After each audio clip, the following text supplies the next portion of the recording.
नमस्कार दोस्तों, आज मैं लेकर आया हूं इकोनॉमी की सबसे पहली क्लास।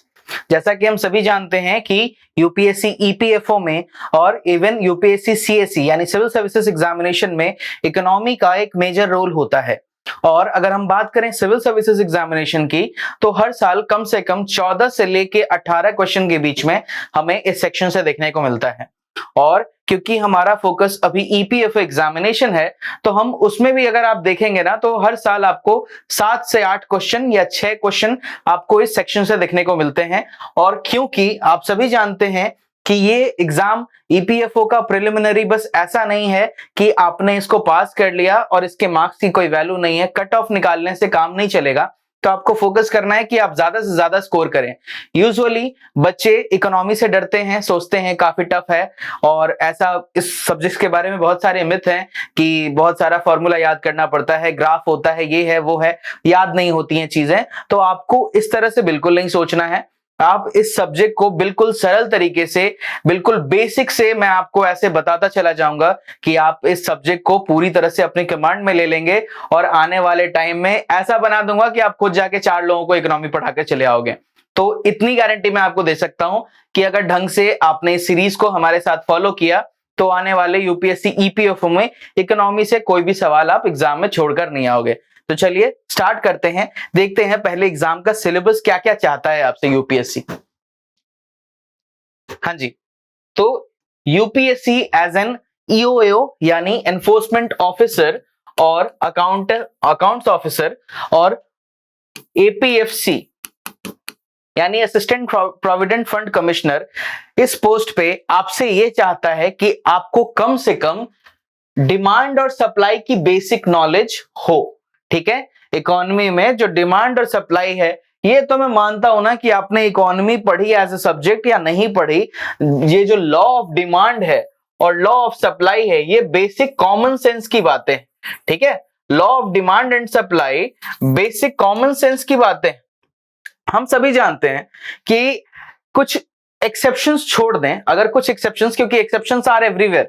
ठीक है, और इसीलिए हम लोग लॉ ऑफ, जो कहीं पे भी कोई आप लॉ देखेंगे ना, तो वहां पे हम लिखते हैं कि जितने भी एक्सेप्शंस हैं उनको छोड़ के, ठीक है, सेट्रिस पेरिबस, यानी जो भी एक्सेप्शंस हैं उनको छोड़ के हम बात करेंगे। और एक्सेप्शंस बहुत लिमिटेड होते हैं। अगर 100 में 99 अगर एक्सेप्शन है ना, तो 99 एक्सेप्शन नहीं होता है, वो जो एक बच गया वही एक्सेप्शन कहलाता है। ठीक है, तो मान के चलिए कि 100 में बहुत ज्यादा एक्सेप्शन है तो 6 है। ठीक है, फॉर एग्जाम्पल आप अपने आप से समझने की कोशिश कीजिए कि किसी भी एक दुकान पर आप चाय पीने जाते हैं, उस चाय की कप का जो प्राइस है आपका 5 रुपए है। सेम प्राइस पे आपको वहां पे बगल में भी चाय की दुकान में चाय मिल रही है, दोनों की क्वालिटी भी मोर और लेस एक ही है। तो अब अचानक से अगर ये मान लीजिए पर्सन ए है और ये पर्सन बी है, ऑल ऑफ अ सडन अगर पर्सन ए इस अपने चाय का प्राइस बढ़ा देता है 1 रुपए से, और बी का प्राइस स्टैटिक है, स्टैग्नेंट है, नहीं बढ़ा रहा है, तो अल्टीमेटली क्या ए का कस्टमर बी के पास नहीं जाएगा क्या? आपका आंसर होगा अगर हाँ, तो आपने बेसिकली लॉ ऑफ डिमांड समझ लिया। ठीक है, कि जब भी कभी भी अगर प्राइसेस ऊपर जाएंगे ना, तो डिमांड हमेशा नीचे आता है। और इसीलिए जब हम लॉ ऑफ डिमांड पढ़ेंगे तो देखेंगे कि लॉ ऑफ डिमांड का जो कर्व है हमेशा ऐसे नीचे की ओर आता है। ठीक है, हमेशा ये डिमांड कर्व जो है वो नीचे की ओर आता है। तो this is nothing but the law of demand. Same चीज सप्लाई में ले लीजिए कि जितना ज्यादा आपको पैसा मिलेगा आप उतना ज्यादा सप्लाई करेंगे, तो सप्लाई का कर्व हमेशा ऊपर की ओर बनता है। ठीक है, और ये जो पॉइंट जहां जो डिमांड है और जो सप्लाई है, जिस पॉइंट पे जो सेटिस्फैक्शन पॉइंट होता है, इसको बेसिकली हम एक प्राइस के तौर पे मान लेते हैं। ठीक है, कि ये प्राइस ऐसा है जिस पॉइंट पे कस्टमर भी खुश और जो सेलर है वो भी खुश। तो यही पॉइंट है, समझ लीजिए। चलिए अब आगे बढ़ते हैं और देखते हैं।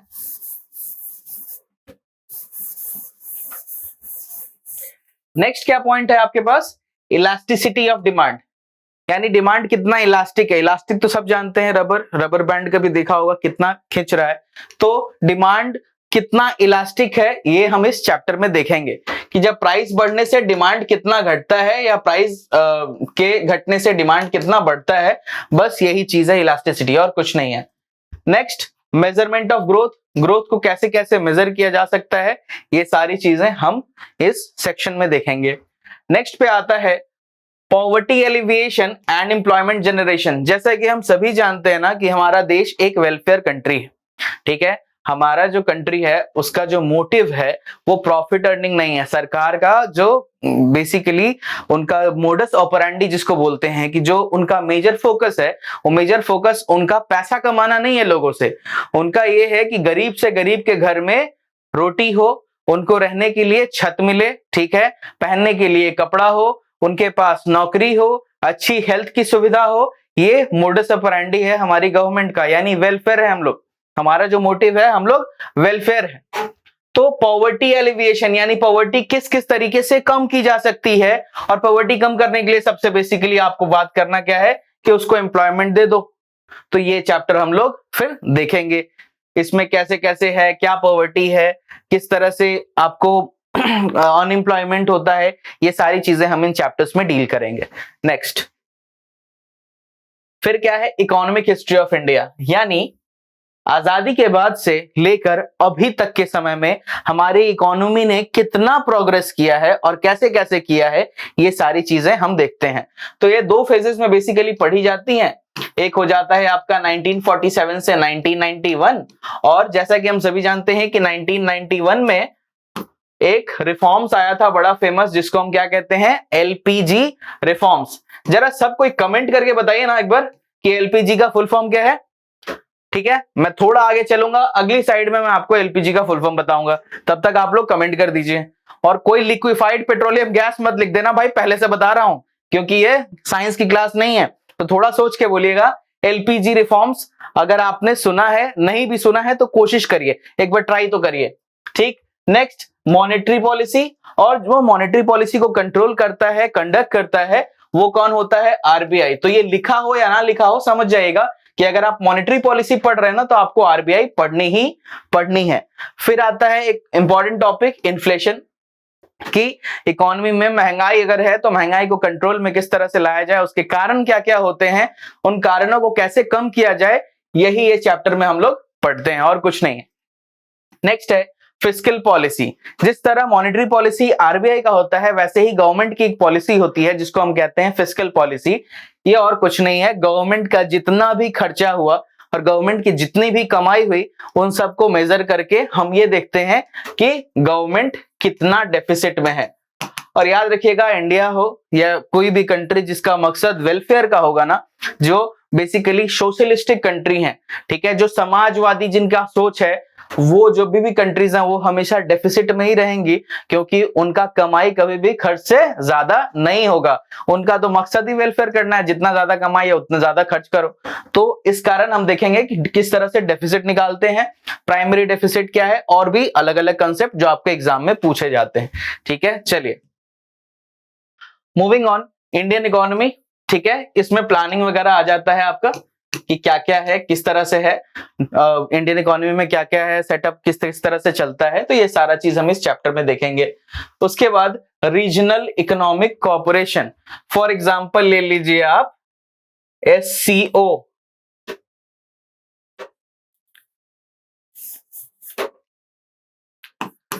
शांघाई कोऑपरेशन ऑर्गेनाइजेशन, ठीक। उसके बाद आप ले लीजिए आसियान। याद रखिएगा, साउथ ईस्ट एशियन नेशन में, ठीक है, साउथ ईस्ट एशियन नेशंस में जितने भी ग्रुपिंग्स है रीजनल, ये तो आपको याद रखने ही रखने हैं, इसको मेजर फोकस करिएगा, क्योंकि आपकी गवर्नमेंट भी सबसे ज्यादा फोकस इन्हीं पे कर रही है। याद रखिए, जिस समय पे मोदी जी चुन कर आए थे ना, तो उन्होंने सामने से जितनी भी शार्क कंट्रीज हैं, जितने भी आसियान कंट्रीज हैं, सबके मेंबर्स को बुलाया था अपनी ओथ टेकिंग सेरेमनी में। क्यों? क्योंकि जानते हैं कि आपको रीजनली पहले अपने आप को ग्लोबली डेवलप करने हैं, आपको अगर करना है ना, तो आपको पहले रीजनल कोऑपरेशन बढ़िया करना पड़ेगा।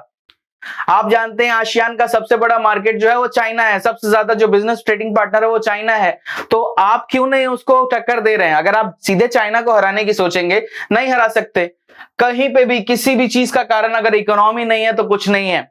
फॉर एग्जाम्पल रशिया यूक्रेन पे हमला कर रहा है, मोटिव इकोनॉमी, पैसा, उसके बगैर कुछ नहीं। यूएस का इराक पे हमला करना, यूएस का ईरान पे सैंक्शन लगाना, कारण क्या है? पैसा। इकोनॉमी हर चीज का जड़ है, ये मान लीजिएगा, इसके बगैर दुनिया नहीं है।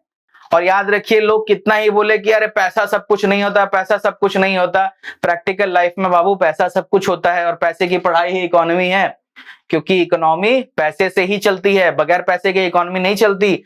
अगर पैसा सब कुछ नहीं होता तो आज पाकिस्तान इतना बेहाल क्यों है, क्यों जा रहा है सब जगह जगह मदद मांगने? समझिए चीज को, ठीक है। तो इसी समझ से आपको यह समझना होगा कि आपके जितने भी रीजनल है, ठीक है, खासकर साउथ ईस्ट एशिया में, साउथ एशिया में जो भी कंट्रीज हैं, आपके लिए ये इंपॉर्टेंट हो जाएंगे। और भी ग्रुपिंग्स जैसे आपके U2E2 बड़ा नया बना है, फिर क्वाड है। देखिए ये सारी चीजें इंपॉर्टेंट हो जाती है, खास करके जो इकोनॉमिक में हो, जैसे OECD, ठीक है, ये सब इंपॉर्टेंट है, आपको इस पे ध्यान देना है। WTO इंपॉर्टेंट हो जाएगा फिर आपके लिए, IMF इंपॉर्टेंट हो जाएगा, वर्ल्ड बैंक इंपॉर्टेंट हो जाएगा, ये सारी चीजें आपको पढ़नी पड़ेंगी, ठीक है। चलिए आगे बढ़ते हैं। नेक्स्ट क्या है? Opening up of the Indian economy. किस तरह इंडिया क्लोज्ड इकोनॉमी से इंडियन इकोनॉमी की ओर बढ़ा, क्या क्या हुए, क्या क्या नुकसान, क्या क्या फायदा, हम लोग सब कुछ इसमें देखेंगे।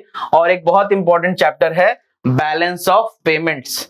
बैलेंस ऑफ पेमेंट्स में कितना पैसा देश में आ रहा है, कितना पैसा देश से जा रहा है, ये चैप्टर उसी का है, ठीक है। आगे और क्या है? सरकार की इंडस्ट्रियल पॉलिसी क्या क्या है, और फाइनेंस कमीशन। तो ये आपका सम अप करता है ऑल टोटल सिलेबस। हम लोग कोशिश करेंगे कि ये सारा सिलेबस, कोशिश क्या, मैं आपको प्रॉमिस करता हूं कि हम लोग अपनी सीरीज में ये सारा सिलेबस कवर अप करेंगे, ताकि आपके लिए कुछ भी छूट न जाए और आप इकोनॉमी से आता हुआ हर एक क्वेश्चन एग्जाम में करके आओ, ठीक है। चलिए आगे बढ़ते हैं, तो पहुंचते हैं अपनी पहली क्लास की ओर। हमारी पहली क्लास क्या है? Introduction to demand and supply. सबसे पहले सीधी बात समझिए कि डिमांड क्या होता है और सप्लाई क्या होता है। बड़ा साधारण सा सवाल मैंने आपसे पूछा कि डिमांड क्या है और सप्लाई क्या है, बताइए, कमेंट करिए। हाँ जी, सोचे कुछ। देखिए, डिमांड ऐसा नहीं है ना कि मुझे आज के डेट में लैम्बोर्गिनी चाहिए और मेरे पॉकेट में पैसा नहीं है तो मेरी उस चीज के लिए डिमांड है, नहीं, बिल्कुल नहीं। हाँ, अगर वही मैं बात करूं एक सिंपल से फोन की, चलिए एक फोन का एग्जांपल ले लेते हैं। मान लीजिए एक फोन है, ठीक है, इसकी कीमत मान के चलिए कि 10 से 15 हजार रुपए है। मैं इतना पैसा मेरे पास है कि मैं ये फोन ले सकता हूं, ठीक, एक तो यानी मेरी एबिलिटी टू बाय है। सो नंबर 1 कम्स क्या? एबिलिटी टू बाय या स्पेंड, ठीक है, एबिलिटी टू स्पेंड, ये एक। सेकंड क्या? दूसरी बात, मुझे इस फोन को खरीदने की चाहत भी तो होनी चाहिए, है ना, मुझे इस फोन को खरीदने की चाहत होनी चाहिए, तो विश होना चाहिए, ठीक है, विश टू बाय। पहली बात मुझे चाहत हो, दूसरी बात मेरे पॉकेट में उतनी ताकत हो। तो चाहत और ताकत जब मिलेगा दोस्त, तब क्या बनेगा? डिमांड किसी भी चीज के लिए, ठीक है। अगर मेरा मन अभी एरोप्लेन और प्राइवेट जेट खरीदने का है, तो प्राइवेट जेट खरीदने का अगर सपना होता तो बिना सूट के थोड़ी ना पढ़ा रहे होते, समझो चीज को ध्यान से। और अगर प्राइवेट जेट खरीदना है ना, तो उस हिसाब से आपको फिर अपना सेटअप भी बनाना पड़ेगा, समझिए। प्राइवेट जेट के लिए आपके बैंक अकाउंट में उतना पैसा भी होना चाहिए, तो सिर्फ चाहत होने से नहीं होता, ताकत भी होनी चाहिए। प्यार बहुत लोग ऐश्वर्या राय से करते हैं, लेकिन बीवी किसकी है, मैटर वो करता है। ये आपको क्लैरिटी होनी चाहिए कि जब आपकी चाहत हो, सामने वाले भी आपको चाहें, समझ रहे हैं। वन साइडेड लव से कुछ काम नहीं बनेगा सर, सिंपल सी बात है कि आप किसी से प्यार करें, वो भी आपसे प्यार करें, दोनों के पॉकेट में ताकत हो कि हाँ शादी करके साथ में जिंदगी में रह सकते हो, तभी जाके वो डिमांड कहलाएगा, अदरवाइज नहीं कहलाता। तो सिंपल बात है, पेन खरीदने की ताकत अगर है और पेन खरीदने की अगर इच्छा है, सामने वाला अगर बेच रहा है तो हम जाके इसको खरीदेंगे, ये कहलाएगा मेरा डिमांड इस चीज के लिए। सिंपल। दूसरी बात, अब सिर्फ बिल्कुल उल्टे आ जाइए, ठीक है, जितना आपने समझा इसको ठीक पलट दीजिए, वाइसे वर्सा जिसको बोलते हैं, समझिए इसको। फॉर एग्जाम्पल ये पेन है मार्केट में अवेलेबल, लिखा हुआ इस पेन की प्राइस है 5,000 रुपए, ठीक है, महंगा पेन है, स्मार्ट बोर्ड पे चलता है तो पेन तो महंगा होगा। ध्यान से समझिए, पेन की कीमत कितना, 5,000 रुपए। अब समझो 5,000 रुपए का पेन अगला बेच रहा है, मेरे पॉकेट में है 4,000 रुपए, खरीदने की चाहत मुझे है, क्योंकि इस पेन के बगैर मैं यहाँ नॉर्मल पेन से नहीं लिख सकता, और उंगली का एक टाइम के बाद यूज जो है इस पे उंगली थक जाएगी, तो उंगली हाथ की उंगली है, मशीन तो है नहीं कि यहाँ रगड़ते रहे, समझिए, और उंगली से वो बढ़िया सा हैंडराइटिंग आएगा भी नहीं जो इस पेन से आ सकता है। तो करना क्या है भाई साहब, मुझे ये पेन खरीदना है, क्या मेरे पास उतने पैसे हैं? आंसर है नहीं। एमआरपी इसका कोट किया हुआ है 5,000 रुपए। मैं जाता हूं उसके पास, मैं कहता हूं कि भैया ये पेन खरीदना है, तो उसने बोला कि कौन सी बड़ी बात है, 5,000 रुपए लाइए, ले जाइए। मैंने कहा 5,000 रुपए मेरे पास नहीं है, मैं अब क्या करूंगा, बार्गेनिंग करूंगा, है ना, मैं उसको बोलूंगा कि मैं मैक्सिमम आपको 4,000 रुपए दूंगा। अगला बंदा ऊपर से नीचे तक देखता, वो भी जानता है कि 4,000 रुपए में अगर वो पेन को बेच रहा है तब भी वो 1,000 रुपए अपना प्रॉफिट बना रहा है, तो वो जबरदस्ती की लोग बार्गेनिंग करेंगे, इसलिए उसने थोड़ा प्राइस ज्यादा बताया था, वो बंदा 4,000 में बेचने को राजी हो गया। यही है लॉ ऑफ सप्लाई, कि जिस दाम पे आप खरीदना चाह रहे हैं, अगर उस दाम पे वो बेचने के लिए तैयार हो, यानी बेचना चाहे, चाहत है ना, और जो दाम पे आप चाह रहे हैं उस दाम पे अगर वो बेचना चाहे, तभी लॉ ऑफ सप्लाई बनेगा। सिंपल है, कुछ हार्ड है क्या इसमें? हाँ या ना बताइए, अगर हार्ड है तो फिर बताऊंगा, 5 बार बताऊंगा मैं, कोई दिक्कत नहीं है। आप हमें हमेशा, टेलीग्राम चैनल है, मेल आईडी है, आप अपने उस पर डाउट्स भेज सकते हैं बिना किसी हिचक के, कभी भी कुछ समझ में ना आए आप हमसे कांटेक्ट करिए। 2 वे कम्युनिकेशन रखेंगे तब ना समझ में आएगा कि हाँ हम जो पढ़ा रहे हैं आपको समझ में आ रहा है या नहीं आ रहा, नहीं तो बेकार में 2 घंटा की बकर बकर करके फायदा नहीं होता। आपको ये देखना पड़ेगा कि हम जो बता रहे हैं आप वो समझ पा रहे हैं या नहीं पा रहे हैं, समझिए इस चीज को, ठीक है। चलिए आगे बढ़ते हैं। अब क्या है आगे एक है central problems of an economy, ठीक है, इकोनॉमी की 2 सेंट्रल प्रॉब्लम होती है, एक नीड्स जो है, वांट्स जो है, नीड्स या आप इसको वांट्स कह सकते हैं, ये जो चीज है ना ये अनलिमिटेड होती है, समझे, किसी की चाहत कभी खत्म ही नहीं होती, अगर चाहत खत्म हो जाती तो इतना एक्स्ट्रा मैरिटल अफेयर चलता क्या, समझो चीज को। अरे भाई साहब, अगर अपनी बीवी से खुश हो तो दूसरे के बीवी के पास क्यों जाना, मजाक छोड़िए, हटाइए, सब सीरियस सोचते हैं। नीड्स जो है अनलिमिटेड होती है, सिंपल सी बात है, जब आपके पास अगर चलाने के लिए साइकिल होगी ना, कोई बगल से अगर हीरो होंडा स्प्लेंडर लेके चला जाए एकदम खींचते हुए चाल में, तो आप बोले काश स्प्लेंडर होती तो अच्छा होता, तो आप कहां पहुंचते हो सर, स्प्लेंडर पे। स्प्लेंडर मिल जाए, बगल से कोई पल्सर वाला गुजर जाए तो 100 सीसी से 150 सीसी अच्छी लगती है, उसमें पिकअप भी ज्यादा होता है, गाड़ी भी मजबूत है, तो आप सोचते हैं चलो कहां पहुंचे, पल्सर पे। अब कोई कहेगा सर मेरा मन अपाची का है, अपाची लो भाई, कोई दिक्कत नहीं है, ठीक है, आगे बढ़ते हैं। अब पल्सर जब ले लिया, बगल से अगर बुलेट गया ना, कोई बढ़िया सा ठक ठक पंजाब साइलेंसर लगा के घट घट घट घट करके जब आवाज आए तो लगता है कि अरे बुलेट हो, तो गाड़ी यह है, बुलेट है, बुलेट छोड़ के कोई गाड़ी नहीं है, ठीक, तो पहुंचे कहां, बुलेट पे। देखिए आपका डिमांड कभी सेटिस्फाई नहीं होता, और रोज जो रुक गया वो मुर्दा है, कभी रुकना नहीं चाहिए इंसान को, और यही बढ़ने की चाहत ही आपकी क्या कहलाती है, नीड्स। और नीड्स जो होता है वो अनलिमिटेड होता है, कभी खत्म नहीं होगा आपके। सिंपल सी बात है, अगर आपके पास 10 तल्ला मकान है ना, आप सोचेंगे 20 बनाएंगे, अगर आपको एंटीलिया मिल गया ना तो आप सोचेंगे कि मुझे व्हाइट हाउस भी मिल जाए, क्योंकि नीड्स जो है सर वो अनलिमिटेड होती है, ये फिक्स है, ठीक है। चलिए आगे बढ़ते हैं। तो अगर आप इतना समझ गए हैं कि नीड्स अनलिमिटेड है, तो फिर आपको ये भी पता होना चाहिए ना कि जो आपके पास रिसोर्सेस हैं वो लिमिटेड हैं, स्कार्स हैं, आप वो एक लिमिटेड ही सप्लाई कर सकते हैं।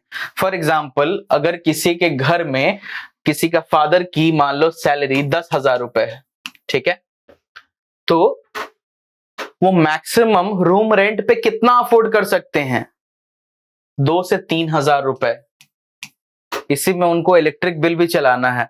अगर वो अब जाके 3 BHK लेने गए और मान लो कि 10,000 रुपए रूम रेंट में दे दिए, तो खाली रहने से तो नहीं होगा, खाना भी तो होना चाहिए, बच्चों को भी पढ़ाना है, बच्चों को पढ़ाने के बाद उनके लिए कपड़े लत्ते भी करने हैं, ऊपर से तबीयत खराब हो जाए तो डॉक्टर को भी कुछ प्रसाद चढ़ाना पड़ता है।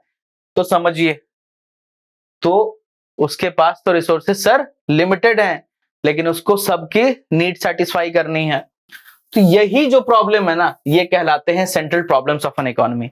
ये सिंपल समझ लीजिए। मैं कभी भी अगर आपसे सामने वाली क्लासेस में पूछूंगा कि दोस्त बताइए central problems of an economy क्या है, central problems of an economy है क्या, तो आपको उस समय पता होना चाहिए कि सर 2 ही प्रॉब्लम है। एक, हमारी जो वांट्स है ना वो अनलिमिटेड है, लेकिन हमारे रिसोर्सेज जो है वो लिमिटेड है। तो नीड्स जो होता है या वांट्स होता है वो अनलिमिटेड, और स्कार्स रिसोर्सेस, रिसोर्सेस जो होता है वो हमेशा लिमिटेड होता है, उसका एक फिक्स होता है।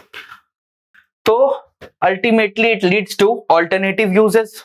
जितना है उतना ही करेंगे ना भाई। मेरे पास 1 कट्ठा खेत है, मुझे खाने का मन है गेहूं भी, यानी जो लोग गेहूं नहीं जानते हैं, गेहूं जो होता है बड़ा अच्छा सा फसल होता है, ठीक है, ब्राउन कलर का, जिससे क्या बनता है, आटा। आटे से क्या बनती है, रोटी। और जो अंग्रेज हैं दैट्स कॉल्ड चपाती, ठीक है, ब्रेड। तो ये रोटी जो बनेगी ना आपकी, ये आएगी कहां से, इसी गेहूं से। किसी को मन है खाने का रोटी, किसी को मन है खाने का चावल। समझो चीज को, एक बंदा खाना चाहता है रोटी, एक बंदा खाना चाहता है क्या, चावल।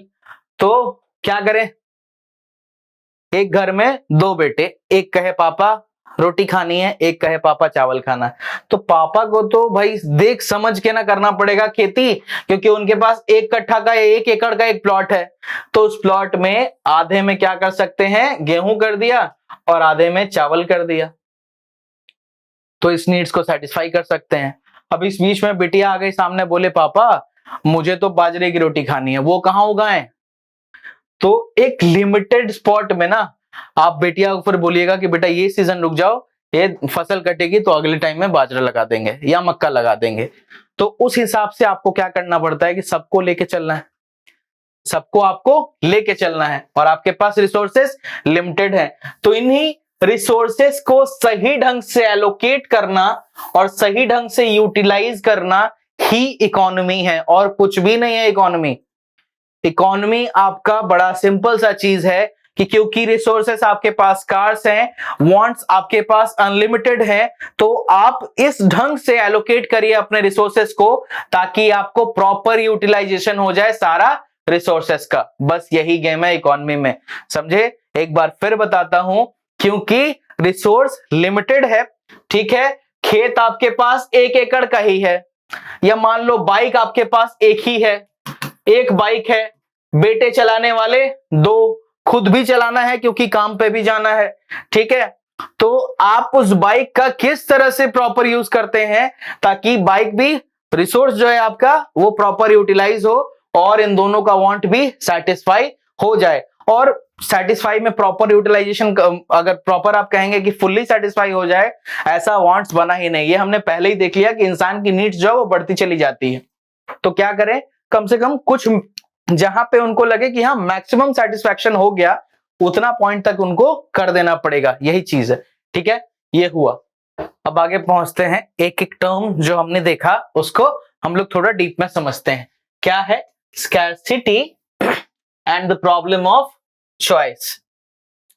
हमने जो इतनी बड़ी बड़ी बातें की है ना अभी, उसको इन लोगों ने एक फ्रेम में सजा दिया है। एग्जाम में आपको इसी तरह से आएगा, इसलिए इसको भी पढ़ना जरूरी है। समझिए, स्कार्सिटी सबको सिंपल शब्दों में पता है। अब यहां देखते हैं स्कार्सिटी को क्या लिख रहा है। देखें, scarcity refers to the finite nature, यानी फाइनाइट मतलब लिमिटेड है, नेचर जो है वो लिमिटेड है, and availability of resources, nature क्या है इसका, लिमिटेड, और जो रिसोर्सेस है वो हमेशा लिमिटेड ही है। याद रखिएगा, रिसोर्सेस आपके पास अनलिमिटेड नहीं है। फॉर एग्जांपल आप देखेंगे कि हमेशा हमें इसको प्रमोट किया जा रहा है सोलर एनर्जी को, और क्लीन एनर्जी को प्रमोट किया जा रहा है। ठीक है, हम लोग बात करते हैं सस्टेनेबल डेवलपमेंट का। क्यों बात करते हैं हम लोग सस्टेनेबल डेवलपमेंट का? क्योंकि आपके पास जो रिसोर्सेस हैं, जो फ्यूल्स हैं, वो लिमिटेड है। सारा आप लोग आज यूज कर लोगे तो आने वाली जनरेशन का क्या होगा? तो इसको बोलते हैं क्या sir? Sustainable development. Clean energy के लिए क्यों बोला जा रहा है? कि उसको सारा यूटिलाइज मत कर लो, उसको थोड़ा रहने दो, ताकि आने वाला जो फ्यूचर जनरेशन है उसके भी वो काम आ सके। तो ये चीज है। तो यहां तक हो गया। While choice refers to people's decisions about sharing and using those resources into different uses. समझिए, बाइक का एग्जांपल मैंने लास्ट दिया था शायद आपको, आप समझिए।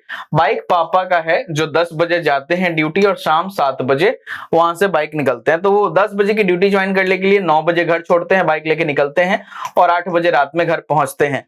तो बाइक की अवेलेबिलिटी क्या है? मान लीजिए कि सुबह 6 बजे से लेके 9 बजे तक और शाम में 7 बजे से लेके 10 बजे तक। तो अगर बड़े बेटे को चलाने का मन हुआ तो उसको कह दिया कि भाई तुम सुबह ले जाओ, और छोटे बेटे को चलाने का मन है तो उसको कह दिया कि तुम शाम में ले जाओ। इससे क्या हुआ कि दोनों का बाइक चलाने का शौक पूरा हो गया, बाइक का जो काम है वो भी इफिशिएंटली यूज हो गया। और इसीलिए ये डिपेंड करता है पीपल के डिसीजन पे कि रिसोर्सेस का लेके उनका क्या चॉइस है, वो किस तरह से यूज करना चाहते हैं। तो यही गेम है। ठीक है, आगे बढ़ते हैं। Scarcity give rise to economic problem of choice. Simple है ना भाई, अगर आपके पास खाने में दोनों के, अगर कोई गरीब है, एक माँ के पास एक रोटी है खिलाने के लिए, आधा टुकड़ा बेटे को दे रही है, आधा टुकड़ा दूसरे बेटे को दे रही है, लेकिन अगर टुकड़ा ही आधा है तो कैसे करेगी? किसी का पेट नहीं भरेगा। ठीक है, और समझिए, चलिए ये थोड़ा एक्सट्रीम हो गया, और अब सिंपल वे में समझिए कि अगर आपके पापा के पास 1 एकड़ प्लॉट है, एक बेटा उस पे हॉस्पिटल बनवाना चाह रहा है, एकदम रोड पे है बिल्कुल, ठीक है, ग्रैंड टंक रोड पे है आपके पास प्लॉट, एक बंदा उस पे हॉस्पिटल बनवाना चाह रहा है, कह रहा है कि इसमें काफी फ्यूचर है, और एक बंदा चाह रहा है कि स्कूल बनवाना चाह रहा है। दोनों में 1-1 एकड़ प्लॉट लगेगा। तो क्या करें? किसको खुश करें, किसको दुखी करें? और ये भी नहीं है कि हाँ आधे आधे में बना देते हैं कि आधा में स्कूल आधा में हॉस्पिटल चला, बड़ा मुश्किल है। क्योंकि हॉस्पिटल के पास एम्पल स्पेस होना चाहिए, स्कूल के पास भी एम्पल स्पेस होना चाहिए, प्लेग्राउंड होना चाहिए, लाइब्रेरी होना चाहिए, कंप्यूटर अवेलेबिलिटी होना चाहिए, बहुत सारी चीजें हैं। ठीक है, उसी तरह हॉस्पिटल में भी दुनिया भर का मशीन है, लैब है, दुकान है, बहुत सारी चीजें हैं सिंपली। तो आपको ये समझना होगा कि दोनों के लिए 1-1 एकड़ लगेगा। तब आपको ये देखना होगा कि आप किसको चूज कर सकते हैं। और जब भी आप एक को चूज करिएगा ना, अगर आप इसको चूज करिएगा तो ये दुखी, इसको चूज करिएगा तो ये दुखी, यानी एक को आपको सैक्रिफाइस करना ही पड़ेगा। यही गेम है, यही यहां लिखा भी है कि there is sacrifice involved in it. कभी भी अगर आप ऐसा चॉइस लेते हैं ना तो आपको एक को सैक्रिफाइस करना पड़ता है, यही गेम है। The decision to consume a product also means a decision to not consume another. बिल्कुल ना, जैसे भाई साहब मेरे पॉकेट में 10 रुपए पड़े हैं, मुझे आइसक्रीम 2 किस्म की अच्छी लगती है, एक बटर स्कॉच और एक चॉकलेट, मेरा मन दोनों खाने को करता है, लेकिन पैसे है 10 ही रुपए, तो एक दिन बटर स्कॉच ही खा सकते हैं ना भाई। अब एक को कंज्यूम किया तो दूसरे को कंज्यूम नहीं किया, एक को खुश किया तो दूसरे को नहीं किया, एक को खुश किया तो दूसरे को नहीं किया, तो एक तो आपका सैक्रिफाइस होना ही होना है। यही इकोनॉमी है। तो one product can only B consume by giving up something in exchange. आपको किसी चीज को सैक्रिफाइस करना पड़ेगा, तभी जाके आप एक को मैक्सिमम यूटिलाइज कर सकते हैं। So this is what it is. आगे बढ़ते हैं। नेक्स्ट क्या है? The problem of choice lies at the very heart of economics, which is the study of how individuals and society choose to allocate scarce resources. For example समझिए इस चीज को कि हम सब जानते हैं रिसोर्सेस स्कैर्स हैं, ठीक है, रिसोर्सेस जो है वो स्कार्स हैं। अब इसका एग्जाम्पल समझिए किस तरीके से समझा जा सकता है कि आप एक पंचायत में रहते हैं, आप वहां के मुखिया हैं, ठीक है, आपके पास एक प्लॉट खाली पड़ा है, ये प्लॉट है मान लीजिए 2 कट्ठे का। अब गांव में कुछ लोग आके बोल रहे हैं कि भैया बच्चों के लिए स्कूल खोलना चाहिए, ठीक, ये चलिए स्कूल हॉस्पिटल का हो गया ना एग्जाम्पल। अब दूसरा देखते हैं। कुछ लोगों का कहना है कि वहां एक प्लेग्राउंड बनना चाहिए ताकि बच्चे खेलें, स्वस्थ रह सके, एक्सरसाइज कर पाए, वहां क्रिकेट, फुटबॉल ऐसी गेम्स के खेलने की सुविधा हो। तो कुछ लोगों का डिमांड वो है। कुछ लोग चाह रहे हैं कि नहीं, वहां पे मंदिर या मस्जिद या गुरुद्वारा बने। एक वर्ग से आपका यंगस्टर्स खुश हो रहे हैं, ठीक है, और दूसरा अगर आप करने जा रहे हैं तो आपके जो बूढ़े बुजुर्ग हैं वो लोग खुश हो रहे हैं। अब आपके पास चॉइस में आता है कि हम करें तो क्या करें। किसी एक को ही खुश कर सकते हैं। मैक्सिमम केसेस में देखा जाता है कि बूढ़े लोग जीत जाते हैं। तो अगर आप यहाँ पे एक डिसीजन लेने जाओगे ना, तो अल्टीमेटली दूसरे को तो सैक्रिफाइस कर रहे हो। तो इसीलिए आपको बेसिकली ढंग से देखना पड़ेगा कि हाँ, कौन सा हम काम करें तो मेरा जो है लॉन्ग लास्टिंग होगा, ज्यादा अच्छा होगा, मुझे ज्यादा रिटर्न मिलेगा। अगर आपका यूथ फिट होता है ना और मेंटली हैप्पी रहता है, खुश रहेगा, खेलेगा ना, तो अल्टीमेटली यूथ आपका काफी फ्रूटफुल होता है। अब कुछ लोग बोले तो फिर मंदिर मस्जिद की जरूरत नहीं है, उसके लिए भी है। मंदिर में आप जाओ, मेडिटेट करो, उसको ढंग से यूज करो, तो मंदिर आपको काफी रिटर्न्स देती हैं। भगवान में जिसका भरोसा नहीं तो किस पे भरोसा है? सृष्टि चल रही है, कोई ना कोई तो है ना जो चला रहा है। तो सिंपल समझिए। तो आपके पास अब प्रॉब्लम है, प्रॉब्लम ऑफ चॉइस, कि किसको खुश करना है, किसको दुखी करना है। तो आप कुछ ऐसा अरेंजमेंट करेंगे कि हाँ, दोनों वर्ग जो है खुश हो पाए। या तो आप बूढ़े बुजुर्गों को समझाएं कि पार्क रहेगा तो आपको भी ताजी हवा मिलेगी, सुबह सुबह आके आप वॉक कर सकते हैं, आपकी उम्र लंबी होगी, ठीक है। तो अगर आप इनको समझा पाते हैं तो फिर ये वर्ग भी आपसे खुश और ये वर्ग भी आपसे खुश। लेकिन अगर आप इनको समझाने जाएंगे तो यूथ रेबेलियस होता है, वो बोलेगा कि क्या एक मंदिर, जहां तहां तो मंदिर है ही गांव में, फिर यहाँ मंदिर बनाने की क्या जरूरत है, यहाँ तुम ये काम करो ना, रेबेलियस हो जाएगा। तो आप अल्टीमेटली इसको भी दुखी कर देंगे, उसको भी कर देंगे, क्योंकि आप डिसीजन नहीं ले पाएंगे ना। आप आधा आधा करने जाएंगे तो दिक्कत होगा, उसको ग्राउंड छोटा पड़ जाएगा, इसको मंदिर छोटा पड़ जाएगा, दिक्कत होगा, ठीक है। तो ये देखिए सेम एग्जांपल यहाँ दिया हुआ है, लैंड स्कार्स है। A piece of land can be used for building a factory, बनाइए, चाहे घर बनाइए, चाहे उस पे गेहूं उगाइए, चाहे उसको चरने के लिए छोड़ दीजिए, ठीक है, ये सारा चीज। नेक्स्ट, अब ड्यू टू लिमिटेड रिसोर्सेस, फिर से वही बातें हैं, due to limited resources complete satisfaction is not achieved by human beings as their wants are unlimited, but by allocating the given resources efficiently, humans can achieve maximum satisfaction that could be gained from the given resources। अब इसे थोड़ी देर पहले मैंने आपको एक example दिया था कि बाइक का एग्जांपल दिया कि 6 से 9 में सुबह चला ले बेटा बड़ा वाला या छोटा वाला, 9 से 7 में पापा चला लें, और 7 से 10 में फिर छोटा वाला चला ले या बड़ा वाला चला ले अपने आपस में। तो तीनों कम से कम खुश है ना कि हाँ, एक बाइक का उपयोग तीनों लोग सही तरीके से कर पा रहे हैं। अल्टीमेटली देखोगे तो यूज तो एक ही आदमी सही से कर पा रहा है ना। वो 3 घंटे में क्या करेगा? सुबह सुबह अगर 8 बजे सो के उठता है मेरी तरह, तो अल्टीमेटली वो क्या 1 घंटे में चलाएगा? उतना तो आंख खुलते खुलते चाय पीते पीते हम लोग की सुबह हो जाती है। तो ये पॉसिबल नहीं है, कुछ नहीं हो सकता। तो अगर ये देखता है कि ये सुबह सुबह जल्दी उठ जाता है तो इसको दे दो, ठीक है, ताकि दोनों का चलाने का जो शौक है वो पूरा हो जाए। अब कोई सोचेगा कि मैं कॉलेज जाऊंगा बाइक से, पॉसिबल नहीं है। मैक्सिमम सेटिस्फैक्शन किसी को नहीं हो सकती, पॉसिबल ही नहीं है। ह्यूमन नीड्स एक ऐसा ये है जिसको कभी सेटिस्फाई नहीं किया जा सकता, कभी भी नहीं, ठीक है। Thus the choice has to be made regarding the allocation of resources in such a way that maximum satisfaction can be achieved from the resource। बस यही बातें हैं, इसके ज्यादा इसमें कोई भी हींग हल्दी नहीं है। इतना ही आपको याद रखना है कि रिसोर्स भैया, अभी तक अगर हम देखें ना, इतनी देर की क्लास में हमने क्या पढ़ा है, तो सिंपल सिंपल सा समझिए। रिसोर्सेस आपके पास क्या है? स्कार्स हैं। वांट्स जो है आपके पास अनलिमिटेड है। तो क्या करें? इस तरह से रिसोर्सेस को प्रॉपरली एलोकेट करिए कि मैक्सिमम सेटिस्फैक्शन अचीव हो जाए, ठीक है, और रिसोर्सेस का प्रॉपर यूटिलाइजेशन हो जाए। तो 2 टर्म यहां समझ में आ रहा होगा आपको, एक मैक्सिमम सेटिस्फैक्शन और एक क्या? Proper utilisation of resources. ये 2 टर्म, ठीक। और एक टर्म हमने समझा क्या? Problem of choice.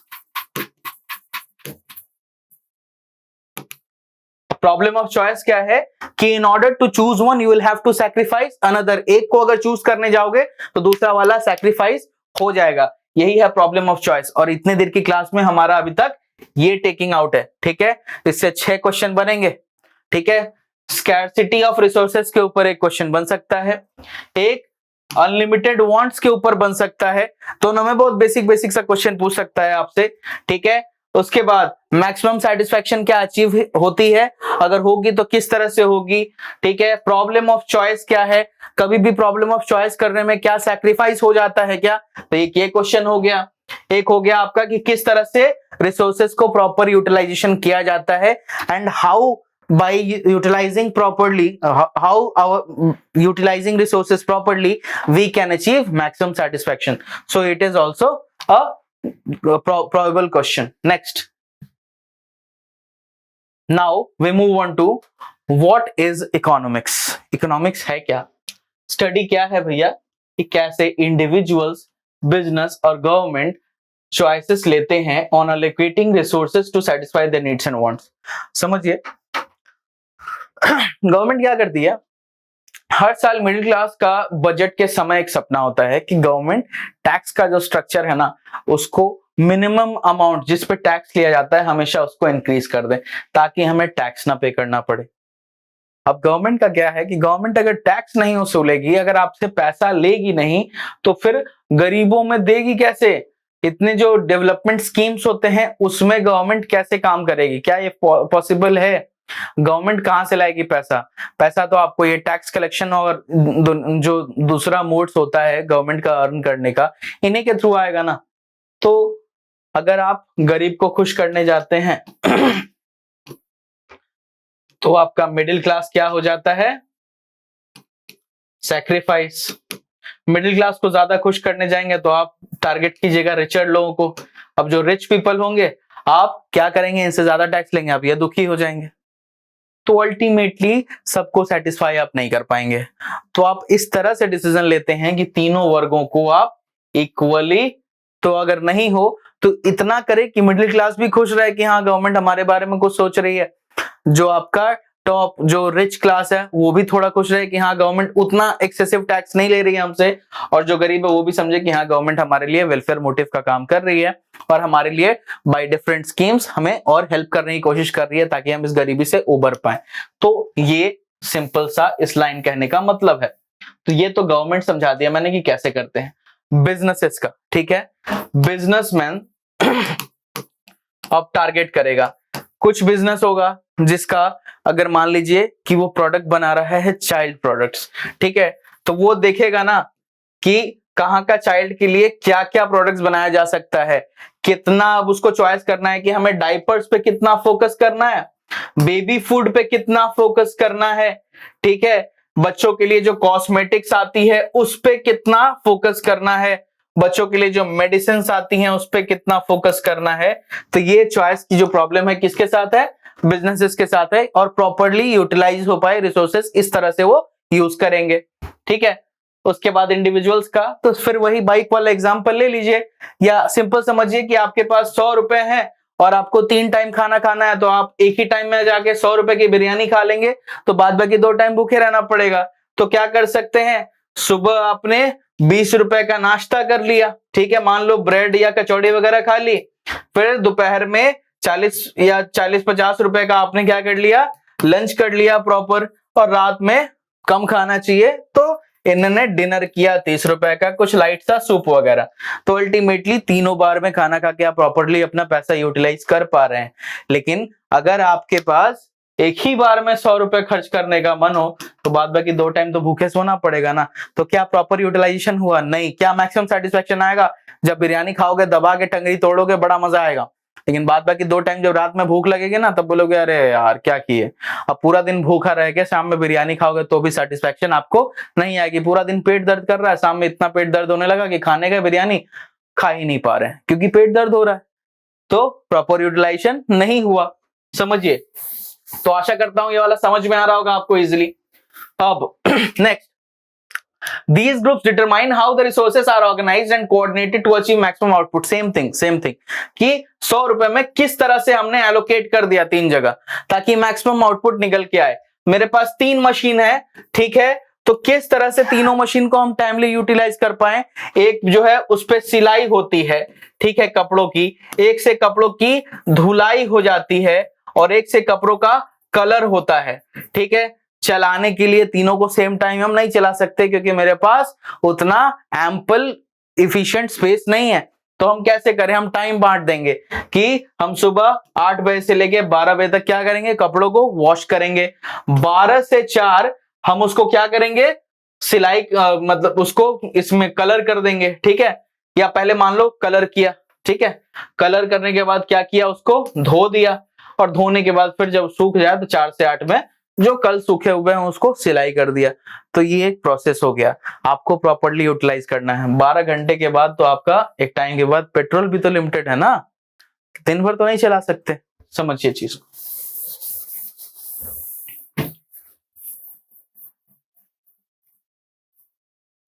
नेक्स्ट क्या कहता है कि they are mostly concern with the production, distribution and consumption of goods and services. Simple सी बात है, बिजनेस किस पे फोकस करेगा, कितना प्रोड्यूस करना है, कितना डिस्ट्रीब्यूट करना है, कितना कंजम्पशन हो रहा है, इसी पे ना फोकस करेगा, ठीक है। तो यही है इकोनॉमिक्स और कुछ नहीं है। अपनी सुविधा के लिए या ये कहिए कि इकोनॉमी को उसको सही ढंग से समझने के लिए हमने 2 पार्ट में बांटा है। एक जहां हम लोग छोटे लेवल पे फोकस करेंगे, ठीक है, जो कहलाएगा माइक्रो इकोनॉमिक्स। यहाँ सिंगल यूनिट पे फोकस किया जाता है और इंडिविजुअल बेसिस पे फोकस किया जाता है, ठीक है। मैक्रो इकोनॉमिक्स बड़े लेवल, बड़ा खिलाड़ी का गेम है और यहाँ एक पूरा देश, पूरा वर्ल्ड का इकोनॉमी जो है कंपेयर होता है। तो ये जो गेम है वो बड़ा है, ये एज अ होल कंसीडर किया जाता है। तो यही है आपकी इकोनॉमिक्स। इसके आगे जो भी होगा हम आपको आने वाले क्लासेस में मैक्रो इकोनॉमिक्स और माइक्रो इकोनॉमिक्स की डेफिनेशंस, उसमें क्या क्या डिफरेंसेस होते हैं, उसके बाद लॉ ऑफ डिमांड क्या कहता है, लॉ ऑफ सप्लाई क्या कहता है, इससे जुड़े एग्जांपल्स आपको अगले क्लास में लेकर आऊंगा। आशा करता हूं ये क्लास आपको अच्छी लगी होगी और अगर अच्छी लगी है तो ये वीडियो अपने दोस्तों के साथ शेयर करना मत भूलिएगा ताकि वो भी आने वाली ईपीएफओ जो एग्जाम है उसकी तैयारी ठीक ढंग से कर पाएं और ज्यादा से ज्यादा अच्छा रिजल्ट लेने की कोशिश करें। चलिए इसके बाद अगली क्लास में मिलते हैं। Thank you.